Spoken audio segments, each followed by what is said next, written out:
세브란스 병원을 지나가는데 우리 어린 자녀가 다율이나 하연이나 지훈이나 이 조그마한 아이들이 물어본다고 합시다. 아빠, 저 큰 건물은 뭐야? 우리 설명할 수 있습니다. 아, 저건 병원이야. 세브란스 병원인데 아픈 사람들을 치료해주고 예를 들면 암 같은 것을 치료해주는 전 세계적으로 가장 훌륭한 병원이야. 이렇게 설명할 수 있습니다. 또 삼성 쪽을 지나가다가 아주 큰 건물을 봤습니다. 아빠, 저건 뭐야? 아, 저건 스타필드야. 아주 수많은 사람들이 저기에서 자기가 필요한 물건들을 사기도 하고 음식을 먹기도 하고 사람을 만나기도 하고, 우리가 설명하는데 전혀 어렵지 않아요. 아주 쉽게 설명할 수 있습니다. 광화문 지나가다가 세종문화회관을 보고 또 아이들이 물어보면 아빠, 저건 뭐야? 그러면 아, 저건 세종문화회관인데 저기서는 음악회도 하고 어떤 예술 행사도 하고 국가적으로 어떤 기념일날 행사도 하고 굉장히 중요한 곳이야. 어떤 예술적인 필요를 채워주는 곳. 우리가 이런 것들을 설명해 주는데 세상에 있는 수많은 어떤 기관들과 어떤 장소와 어떤 조직을 설명해 주는데 전혀 어려움을 느끼지 않습니다. 그냥 쉽게 설명할 수 있어요. 그 세상의 모든 건물이나 모든 장소나 모든 기관은 인간을 위한 거예요. 인간의 필요를 채우기 위한, 인간을 위해서 만든 것이고 인간에 의해서 만들어진 것이고 인간의 것이에요. 그래서 우리가 이해하기도 쉽고 설명하기도 참 쉬워요. 그렇지 않습니까? 그런데 교회란 무엇인가 해버리면 설명하기가 쉽지 않습니다. 신학적으로 교회론을 배워도 어려워요. 그래서 세상에 모든 다른 어떤 기관이나 장소를 설명하는 그런 관점으로 설명할 수가 없어요. 이 교회는 관점 자체가 달라요. 그래서 세상의 어떤 기관과 모임을, 장소를 설명하는 그런 프레임으로 교회를 설명해 버리면 이상해져 버려요. 설명이 안 돼요. 아주 달라요. 교회는 근본적으로 달라요. 그 어떤 곳과도 다르고 그 의미와 그 의도와 목적이 같지 않아요. 전혀 달라요. 그래서 이 교회는 하나님의 나라의 연장선상에 있어요. 그러니까 이제 이렇게 생각하시면 돼요. 보이지 않는 하나님의 나라가 이 세상에 뚫고 들어온 거예요. 이 교회는 하나님의 나라가 이 땅에 연결된 곳이에요. 그래서 하나님께서 이 교회를 통해서 자신의 뜻을 이루시고, 교회를 통해서 말씀을 선포하시고, 교회를 통해서 귀신을 쫓아내시고, 교회를 통해서 영적 싸움을 싸우시고, 교회처럼 하나님께 교회처럼 중요한 곳이 없어요. 한국의 일본 대사관, 미국 대사관, 중국 대사관 다 있지 않습니까? 그 대사관은 한국 땅에 있어도 외국 땅이에요. 그러니까 우리나라 법이 적용되지 않는 외국 땅이에요. 외국 주소를 가지고 있고 외국 소유예요. 법적으로 한국에 있는 외국 대사관들은 한국을 위해 존재하지 않아요. 자기 나라의 이익을 위해서, 자기 나라의 어떤 의사를 대변하기 위해서 존재하는 곳이에요. 이 교회도 마찬가지입니다. 보이지 않는 하나님의 나라를 대신해서 드러내고 하나님의 뜻을 이루어가고 영적인 기관이에요. 교회는 하나님을 위한 곳이고 하나님에 의해서 만들어진 것이고 하나님이 세우신 곳이고 하나님이 지어가는 건물이고, 그래서 교회처럼 중요한 곳이 없어요. 교회를 통해서 하나님의 복음이 선포되고 교회를 통해서 세상에 하나님의 뜻이 이루어지기 때문에 교회처럼 중요한 것이 없어요. 그래서 교회가 크든 작든 교회는 참 중요하고 귀한 곳이에요. 우리가 교회에 속해 있다는 건 참 감사한 것이고, 우리가 교회를 위해서 쓰임받고 교회를 위해서 일한다는 것은 정말 감사한 일이에요. 그렇게 생각하시면 아멘 합시다. 그래서 이제 교회는 영적인 사람들이 모이는 곳이고, 영에 속한 사람들이 교회는 이런 곳이구나, 교회는 하나님이 세우신 것이구나, 하나님의 교회구나, 하나님을 위해서 존재하는구나, 이 교회의 가치와 교회의 중요함과 교회의 권위를 이해를 해요. 교회는 이런 곳이구나. 그래서 오늘 고린도전서 3장은 교회에 대한 말씀이에요. 교회. 교회란 어떤 곳인가? 교회란 무엇인가? 교회가 왜 존재하는가? 우리는 교회에서 어떤 사람이 되어야 하는가? 이런 거에 대해서 하나님께서 아주 단순한 세 개의 은유로 은유법으로 이렇게 말씀을 하십니다. 우리가 오늘 읽은 본문 말씀에 보면 너희들의 모임, 너희 성도들의 모임은 하나님의 밭이다 그랬습니다. 9절 말씀에 보면 하나님의 밭이다 그랬습니다. 첫 번째 말씀은 교회는 하나님의 밭이다 하는 말입니다. 하나님의 밭. 이제 원어를 찾아보면 하나님의 농장, 하나님의 농장이에요. 뭐 하나님의 과수원 해도 되겠어요. 그러면 더 훨씬 더 이해하기 쉽죠. 하나님의 밭, 하나님의 농장, 하나님의 과수원. 요한복음 15장 1절에 보면 하나님은 농부라고 그랬어요.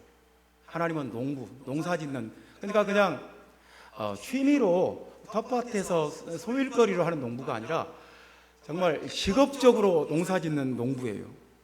아주 하나님은 창조주 하나님이시면서 농부이시고 정원사이시고 하나님 농사짓는 하나님이에요. 그래서 하나님의 과수원에는 항상 열매가 가득해요. 성령의 9가지 열매가 가득하게 나타납니다. 하나님께서 농사를 지었는데 아무 열매도 없다. 가을에 열매가 없다.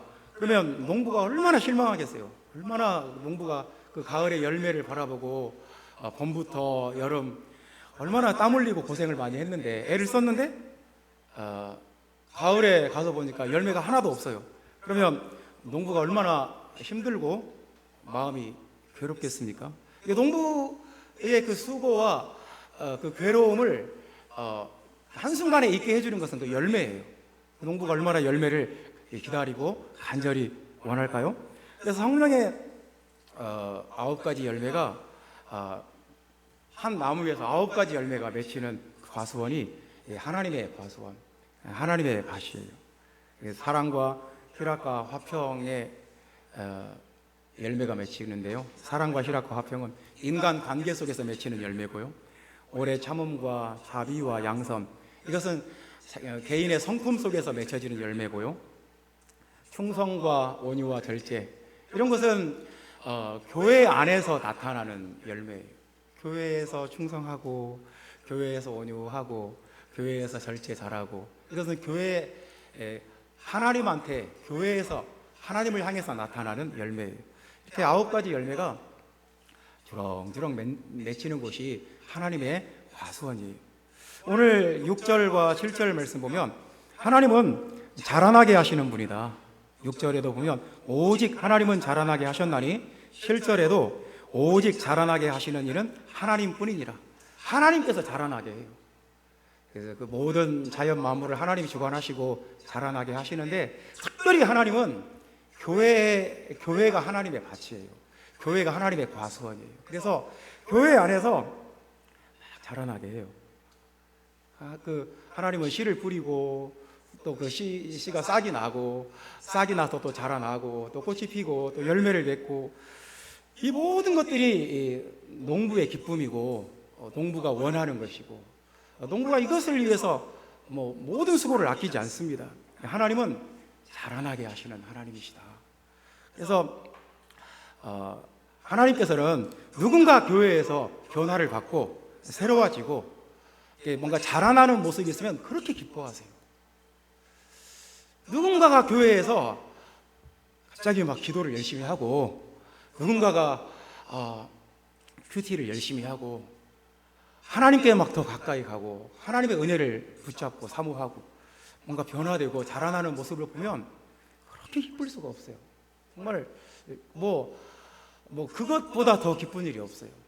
진리 안에서 자라나고 성령 충만을 받고 막 기도를 해서 하나님을 찾고 하나님께 매달리고 그런 모습을 보면 그렇게 마음이 흐뭇하고 기쁠 수가 없어요. 하나님도 마찬가지예요. 하나님이 원하시는 게 바로 그거예요. 하나님께서 여러분 한 사람 한 사람이 자라나는 거, 하나님이 원하는 대로 씨를 뿌렸는데 싹이 나고 이렇게 자라나는 모습 보면 하나님이 얼마나 좋으시겠어요? 그런데 씨를 뿌렸는데 새가 쪼아 먹어버리고 쥐가 와서 갉아 먹어버리고 싹이 안 나요. 그러면 하나님 얼마나 또 실망하시겠어요? 그러니까 우리는 교회가 어떤 곳인지 분명히 이해를 해야 돼요. 하나님의 농장이에요. 하나님의 밭이에요.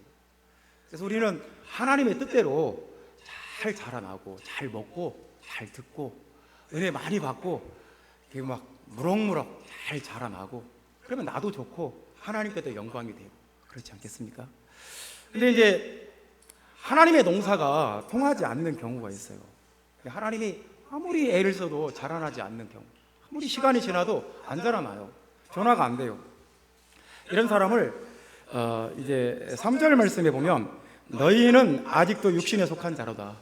그러니까 교회 안에 육신에 속한 자들이 가득해 있으면 안 자라나요. 우리 하나님께서 말씀을 전하고 하나님께서 은혜를 주시려고 해도 그 성령의 그 은혜를 받지 않아요. 하나님의 말씀을 듣지도 않아요. 그리고 안 자라나요. 변화가 없어요. 그러면 하나님 얼마나 힘드시겠어요? 하나님께서 얼마나 답답하시겠어요? 그래서 그 1절 말씀에 보면 형제들아 내가 신령한 자들을 대함과 같이 너희에게 말할 수가 없어서 바울이 어떤 말씀을 가르칠 수가 없어요. 왜냐하면 육신에 속한 자들이기 때문에 고린도 교회는 그냥 그 육신적인 사람 어떤 혈기가 가득한 사람들이 막 많아가지고 어떤 좀 신령한 말씀을 가르칠 수가 없었다는 거예요. 그러니까 자꾸 막히는 거죠. 그래서 어린아이들을 대함과 같이 할 수밖에 없었다. 그리고 2절 말씀에 보면 내가 너희를 젖으로 먹이고 밥으로 아니하였노니 이 밥이 원어는 고기예요. 고기처럼 맛있고 고기처럼 영양분 많은 것이 어디 있습니까? 정말 천연 영양제 중에서 최고의 영양제가 고기잖아요. 고기를 먹으면 막 힘이 나고 막 자라나잖아요. 고기 먹여서 키우면 애들이 막 피가 막 자라나잖아요. 그런데 내가 너희들을 고기로 먹이고 싶은데 못하겠다. 젖으로밖에 못 먹이겠다. 왜 그러냐면 하나님이 뭘 못해요. 그 육신에 속한 자들은 이 조금만 말씀의 난이도가 높아져도 못 받아들여요. 정말 어떻게 할 수가 없어요. 너희가 감당치 못하였음 이거니와 지금도 못하리라. 시간이 지나도 안 변해요. 육신에 속한 자들은 그때도 안 됐는데 지금도 안 될 것 같다. 왜 이렇게 안 변하느냐? 그래서 3절 말씀 보면 너희는 아직도 육신에 속한 자로다. 아직도. 옛날에도 그랬는데 지금도. 그러니까 이런 말씀에 보면 바울이 얼마나 답답한지 그 답답한 마음이 드러나 있어요. 그러니까 하나님께서 정말 밥을 먹이고 싶은데 그걸 못하겠다. 신령한 말씀을 가르치고 싶은데 아직 그거 안 될 것 같다. 정말 영적으로 좀 영적인 사람으로 그 키워보고 싶은데 계속 육신에 속한 상태로 머물러 있다. 그러니까 이건 뭐냐면 하나님의 농사가 안 통하는 거예요. 하나님은 전문가인데, 농사의 전문가인데 하나님의 농사를 지면 기가 막히게 잘 되는데 이상하게 이 사람한테는 농사가 안 돼요. 왜 그래요?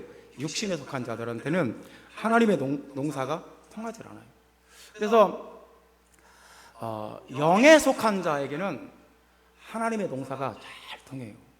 하나님이 조금만 이렇게 북돋아줘도 확 자라고, 하나님이 걸음만 조금 쳐줘도 또 자라나, 꽃이 피고 열매를 맺고. 그래서 이 사람이 육에 속한 사람인지 영에 속한 사람인지 보려면 이 사람이 잘하고 있는지 잘하지 않고 있는지 그냥 딱 멈춰버린 거예요. 그냥 그대로 교회 다니고 있고 그냥 와서 예배 드리고 있고 그냥 똑같은데 어떤 하나님 앞에서 변화가 없는 거예요. 영적인 마음과 생각의 변화가 없고 어떤 그 인간관계에서의 열매, 자기 성품의 열매, 교회에서의 열매가 없는 거예요. 정말 눈을 씻고 찾아볼래도 없어요. 그러면 이제 육에 속한 자이고 하나님의 농사를 거부하는 거죠.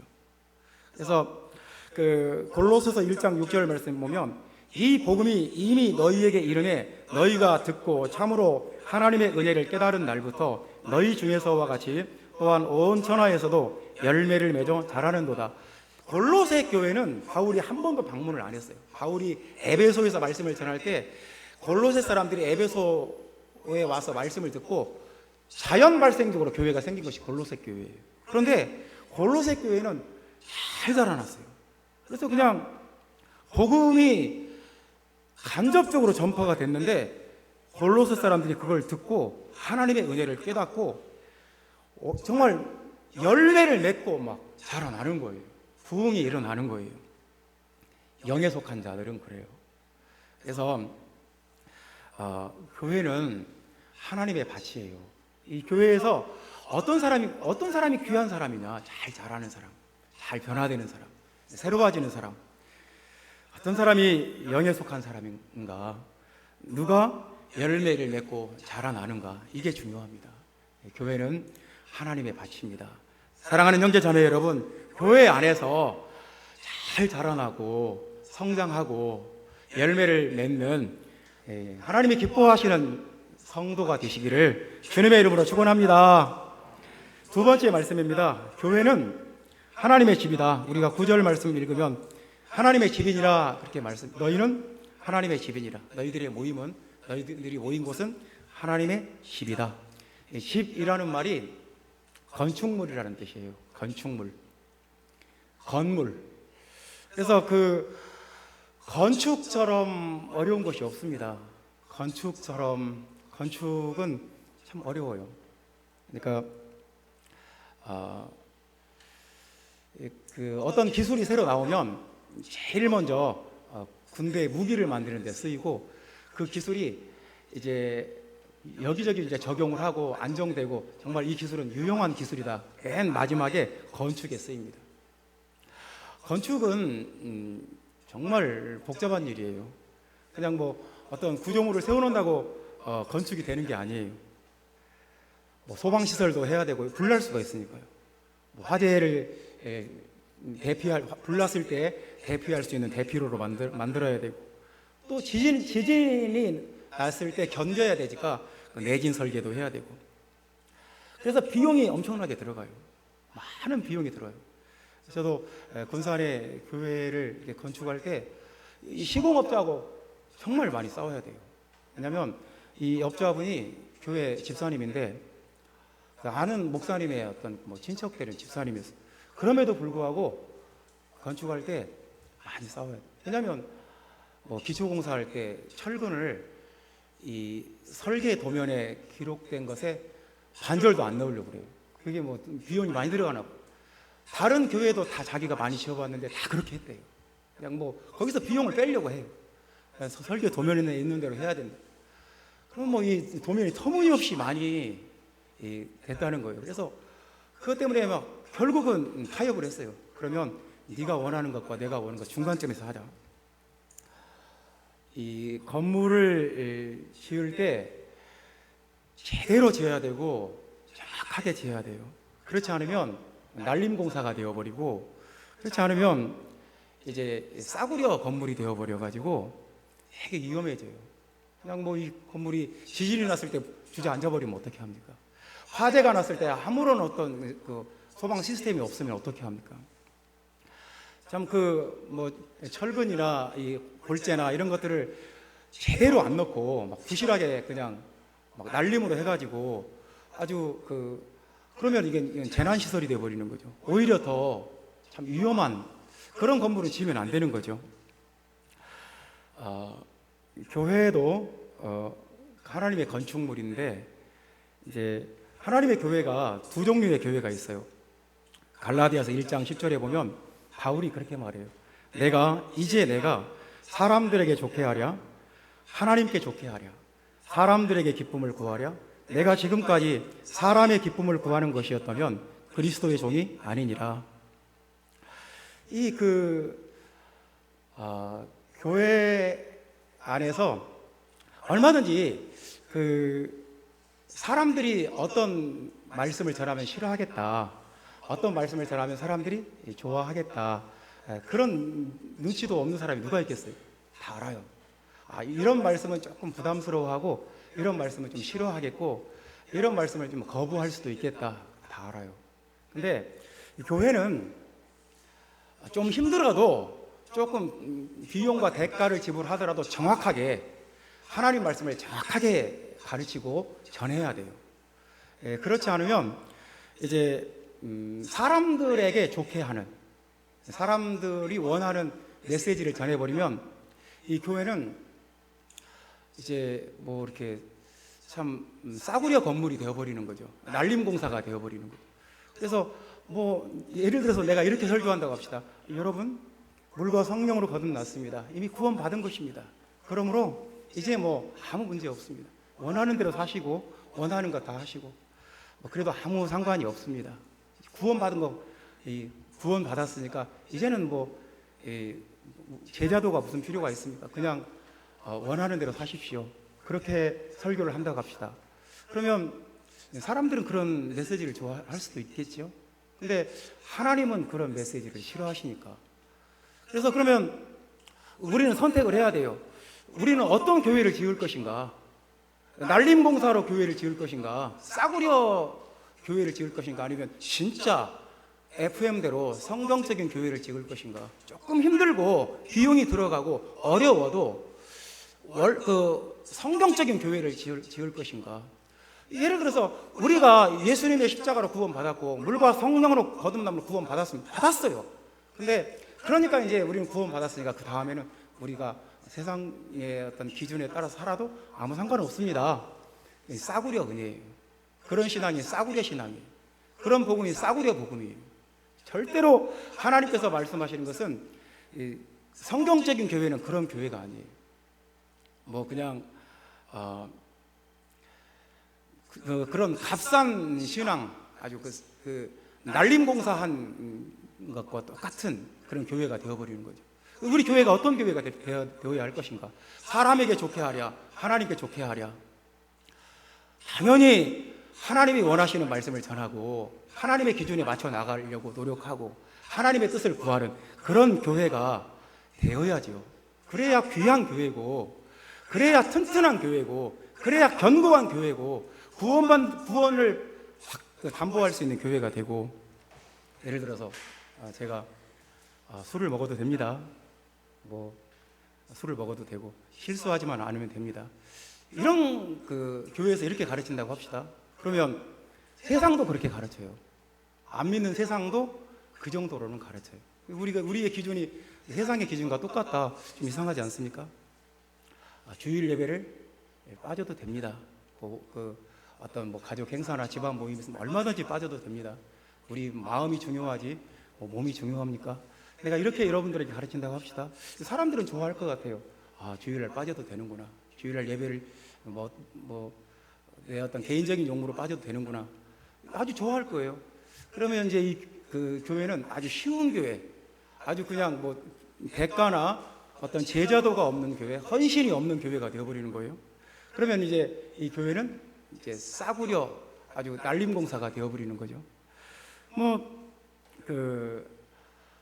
신앙에 대해서 얼마든지 우리가 합리화할 수 있고 타협할 수 있고, 이게 사람들이 사람들이 원하는 기준에 이렇게 딱딱 맞춰줄 수가 있어요. 그러면 여러분들이 좋아할 수도 있고, 나도 여러분들에게 미움 안 받을 수 있고 좋을 것 같아요. 근데 이제 그렇게 되면 이제 값싼 교회가 되는 거죠. 날림공사가 되어버리는 거죠. 그래서 그런 교회는 견고하게 어떤 상황에서 견뎌낼 수가 없어요. 인본주의적인 가르침으로는 교회가 설 수가 없어요.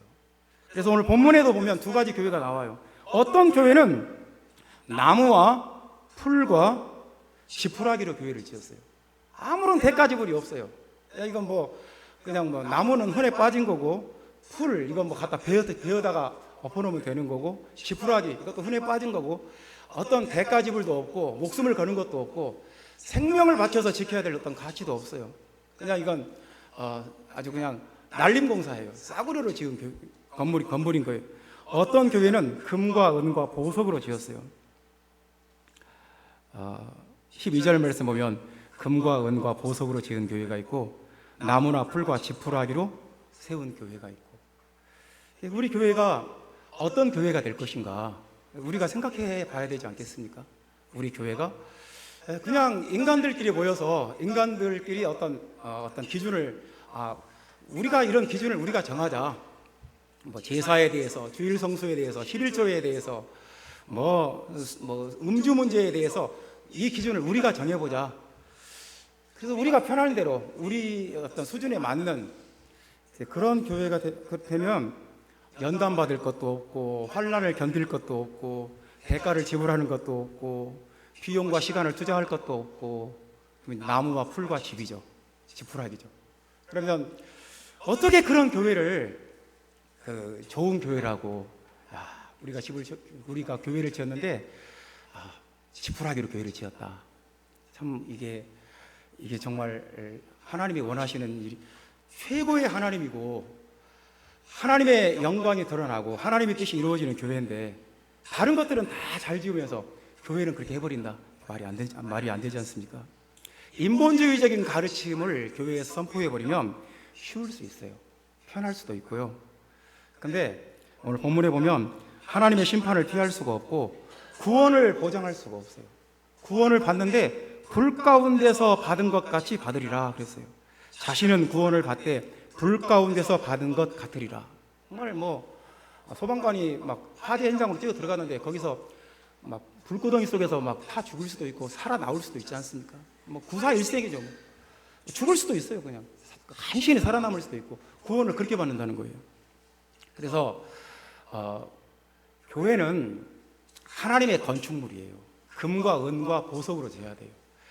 금은 믿음이고 또 환난이고 대가를 지불하는 것이고 제자도고 헌신하는 것이고 하나님의 뜻을 분명하게 드러내고 밝히고 그리고 그것이 하나님 뜻이라면 우리는 생명을 거는 것이고 이 교회를 그런 교회가 하나님의 집입니다. 형제자매 여러분, 교회는 하나님의 집이라는 것 믿으시기 바랍니다. 교회는 하나님의 건축물입니다. 세 번째 말씀입니다. 16절 말씀 다 같이 읽어보겠습니다. 너희는 너희가 하나님의 성전인 것과 하나님의 성령이 너희 안에 계시는 것을 알지 못하느냐? 17절도 읽어보겠습니다. 누구든지 하나님의 성전을 더럽히면 하나님이 그 사람을 멸하시리라. 하나님의 성전은 거룩하니 너희도 그러하니라. 너희도 그러하니라. 무슨 말씀이냐면 너희도 하나님의 성전이다 그 말이에요. 하나님의 성전은 거룩한데 너희도 거룩한 하나님의 성전이다. 교회는 하나님의 성전이에요. 유대인들에게 하나님의 성전이라는 말은 엄청난 말입니다. 우리가 청와대 그러면 옛날에 모든 권위의 상징이었잖아요. 청와대, 푸른 기와 지붕이 있는 집, 그 정도가 아니고, 그러니까 유대인들에게 성전 그러면 하나님의 권위가 드러나는 곳이고 하나님의 권위가 있는 곳이에요. 성전은 하나님의 임재가 있는 곳이에요. 하나님의 임재가 있다는 그 말을 히브리어로 쉐키나 그럽니다. 쉐키나. 하나님의 임재가 그곳에 있다. 쉐키나예요. 그래서 하나님의 성전에는 굉장히 엄격한 질서와 제한이 있어요. 그래서 이방인들의 뜰이 있어요. 유대인들이 믿는 그 야훼 하나님을 나도 믿고 싶다. 그러면 이방인들의 뜰까지만 올 수 있어요. 그 선을 넘어가면 죽어요. 여자들의 뜰이 있어요. 이스라엘 여자들이 들어갈 수 있는 뜰이 있어요. 그 앞에는 이스라엘 남자들이 들어갈 수 있는 뜰이 있어요. 그리고 제사장들만 들어갈 수 있는 구역이 있고 대제사장만 들어갈 수 있는 구역이 또 있어요. 그러니까 그 섹터만 넘어가도 굉장히 위험한 거예요. 그러니까 이 성전을 통해서 뭘 보여주는 거냐면 하나님은 권위의 하나님이다. 하나님은 굉장히 엄격한 질서를 요구하는 하나님이다. 굉장히 그래서 크고 두려운 하나님이다. 이렇게 우리가 어떻게 막 하나님한테 농담을 하거나 하나님한테 장난을 치거나 하나님한테 거짓말을 하거나 그런 분이 아니다. 하나님은 어떤 권위. 그래서 모든 사람들이 성전에 가면 하나님의 권위와 하나님의 위엄을 느끼고 그 앞에 이렇게 두려워 떨었어요. 머리를 숙였어요.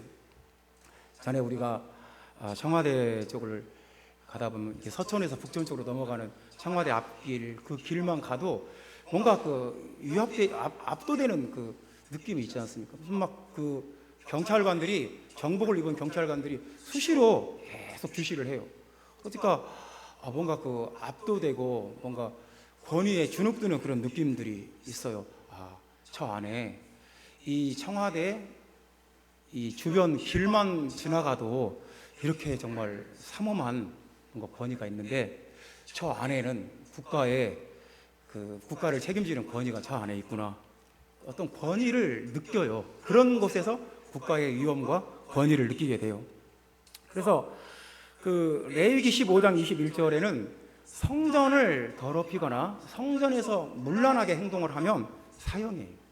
돌로 쳐 죽여야 돼요. 레위기서에 그렇게 말씀을 했어요. 사형이다. 민수기 19장 20절에는 하나님의 성전을 더럽히거나 하나님의 성전을 무시하거나 하나님의 성전에서 함부로 행동해요. 무질서하게 행동하면 백성으로부터 축출돼요.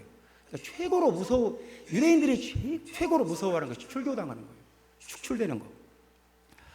참 여러분 돌과 나무로 지어진 성전도 그랬어요. 그렇게 무섭고 두렵고 하나님의 위엄과 권위 앞에 압도되는 곳이 바로 그곳이었어요. 돌과 나무로 지은 성전은 그림자와 모형에 불과한데 하물며 지금 성전은 예수 그리스도의 몸인 교회예요. 지금은 예수 그리스도의 몸된 교회가 성전이에요. 그래서 지금 이 교회는 진짜 교회예요. 실체예요. 예수님의 몸이에요. 영적 공동체예요. 진정한 성전이에요. 그래서 하나님의 교회에서 우리가 분명히 이렇게 교회는 굉장히 두렵고 떨리는 곳이에요. 한편으로 어떻게 보면 하나님의 위엄과 권위 앞에 우리가 서 있기 때문에 굉장히 두렵고 떨리는 곳이기도 해요. 그래서 우리가 예배 때 하나님 앞에 온전히 엎드리고 제단 앞에 나와서 기도하고 이런 것들을 결코 우리가 쉽게 생각하지 않습니다. 하나님께 예배 드리는 것을 우리가 그냥 시시하게 생각하지도 않고 장난으로 생각하지 않고 절대로 무시할 수가 없어요. 왜냐하면 이곳에 하나님의 권위와 위엄이 지금 이곳에 있어요. 하나님 앞에 있어요. 그러므로 두렵고 떨어야죠. 오늘 본문에 보면 이런 말씀을 해요. 누구든지 하나님의 성전을 더럽히면 하나님이 그 사람을 멸하시리라. 그러니까 이게 구약 때만 그런 게 아니라 신약 때도 그래요. 성전을 더럽히면 하나님의 교회를 망치면 하나님의 교회를 좀 나쁜 상황으로 막 자꾸 이끌어가고 분위기를 나쁘게 만들고 교회를 뭔가 나쁜 상황으로 만들어버린다. 아주 위험한 거예요. 이것보다 위험한 것이 없어요. 이것은 굉장히 악하고 굉장히 위험한 일이에요. 본인을 위해서 자신을 위해서 그러면 안 돼요. 그래서 하나님이 그 사람을 멸하시리라. 그러니까 하나님의 교회를 무시하고 하나님의 교회에서 문란하게 행동하고 그러면 무질서하게 행동하면 하나님께서 그런 사람을 그냥 그래도 된다. 교회만 잘 나오렴 그렇게 하지 않는다는 거예요. 그래서 교회를 분열시키거나 교회가 분열되고 그러면 얼마나 교회가 힘들어지고 분위기가 나빠지고 이 교회를 더럽히는 거죠. 교회를 망치는 거죠. 이단 교리를 가르치는 거, 이상한 가르침을 어디서 듣고 와가지고 교회에서 여과 없이 가르쳐버린다. 위험한 거죠. 이런 것은 하나님께 벌 받을 수 있어요. 굉장히 위험한 거고 조심해야 될 일이죠. 교회 안에 어떤 세상 죄악을 끌고 들어와가지고 누룩이 밀가루를 부풀게 하는 것처럼 교회 전체를 막 변질시켜버려요. 막 어떤 자신의 어떤 죄악된 습관을 막 교회 안에 가지고 들어와가지고 교회 전체에 막 죄의 어떤 영향력을 막 미치게 만들어. 교회가 나빠지는 거죠. 그러니까 교회가 나를 통해서 교회가 분위기가 자꾸 좋아져야 돼요. 좀 뜨거워져야 되고 예배가 또 풍성해져야 되고 나를 통해서 교회가 자꾸 힘을 얻어야 되고 내가 교회에 유익한 사람이 돼야 되고 내가 교회에 덕을 세우는 사람이 돼야 되고 내가 교회에 좀 도운 사람이 돼야 돼요. 교회에 좋은 사람, 교회에 유익한 사람, 교회에서 충성하고 교회에서 절제하고 교회에서 참 훌륭한 사람이 돼야 돼요. 교회에서 칭찬받는 사람이 돼야 돼요.